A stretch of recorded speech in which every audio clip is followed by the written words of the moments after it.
Thank you, Mr. Speaker. I rise to urge the Congress to think twice before thrusting this nation into a war without merit, one fraught with danger of escalating into something no American will be pleased with. Thomas Jefferson advised, quote, "Never was so much false arithmetic employed on any subject as that which has been employed to persuade nations that it is in their interest to go to war," close quote. We have for months now heard plenty of false arithmetic and lame excuses on why we must pursue a preemptive war of aggression against an impoverished nation 6,000 miles from our shores that doesn't even possess a Navy or Air Force, with a pretense that it must be done for national security interests. For some reason, such an attack makes me feel much less secure while our country is made more vulnerable. Congress must consider the fact that those with military experience advise a go-slow policy, and those without military experience are the ones demanding this war.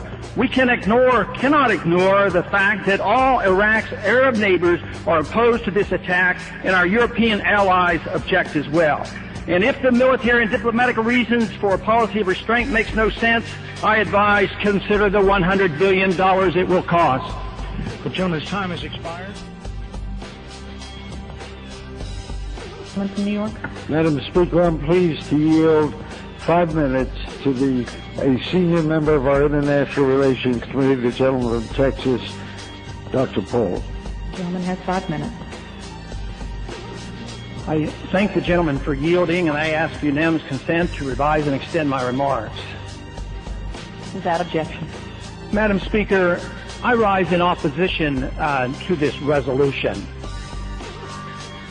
The wisdom of the war is one issue, but the process and the philosophy behind our foreign policy are other issues as well.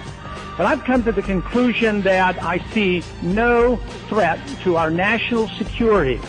There's no convincing evidence that Iraq is capable of threatening the security of this country, and therefore very little reason, if any, to pursue a war.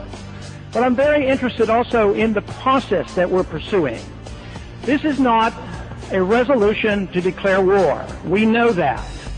This is a resolution that does something much different.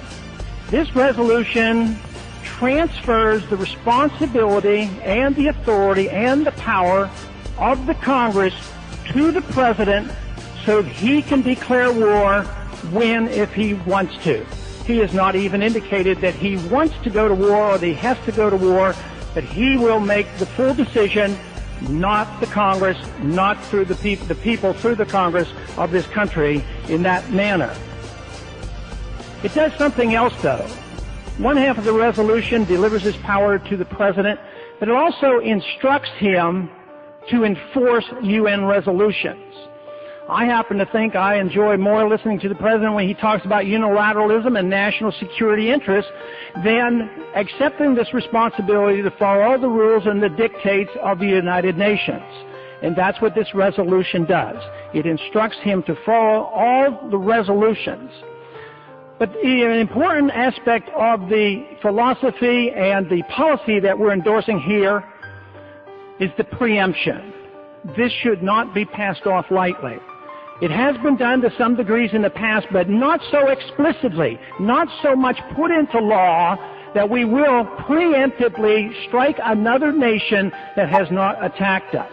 No matter what the arguments may be, this policy is new, and it will have ramifications for our future, and it will have ramifications for the future of the world, because other countries will adopt this same philosophy. I also want to mention very briefly something that has essentially never been brought up. And that is, for more than 1,000 years, there has been a doctrine and a definition of what the Christian definition of a just war is all about. And I think this effort and this plan to go to war comes up short of that doctrine. First, it says that there has to be an act of aggression. And there has not been an act of aggression against the United States. We're 6,000 miles from our shore. Also, it says that all efforts at negotiations must be exhausted. I don't believe that is the case. It seems to me like the opposition, the enemy right now, is begging for more negotiation. And also, it says that the Christian doctrine says that the proper authority must be responsible for initiating the war. And I do not believe that proper authority can be transferred to the President nor to the United Nations. But there's a very practical reasons that I come up with a great deal of reservations about what we're doing. And that has to do with the issue of no-win wars that we have been involved in for so long. Once we give up our responsibilities from here in the House and the Senate to make these decisions, it seems that we depend on the United Nations for our instructions. And that's why, essentially, somebody indicated we're already at war. And that's correct. We're still in the Persian Gulf War I. We've been bombing for 12 years, and the reason our President Bush Sr. didn't go all the way was he said the UN didn't give him permission to. So my argument is that when you go to war through the back door, you're more likely to have the wars last longer and not have a completion of the war such as we had in Korea and Vietnam. So we ought to consider this very seriously. Also, it is said that no, the act of aggression, there has been an act of aggression against us because Saddam Hussein has shot at our airplanes. The fact that he has missed every single airplane for 12 years and tens of thousands of sorties have been flown indicates the strength of our enemy, an impoverished third world nation that doesn't have an air force, anti-aircraft weapons, or has a navy. But the indication is that because he shot at us, therefore it's an act of aggression. But you know what is cited as the reason for us flying over the no-fly zone? It comes from UN Resolution 688, which instructs us and all the nations to contribute to humanitarian relief in the Kurdish and the Shiite areas.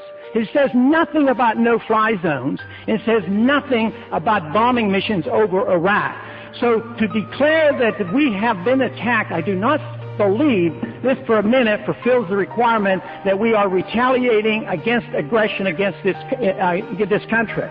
There is a need for us to assume responsibility for the declaration of war and also to prepare the American people for the taxes that will be raised and the possibility of a military draft which may well come. The gentleman from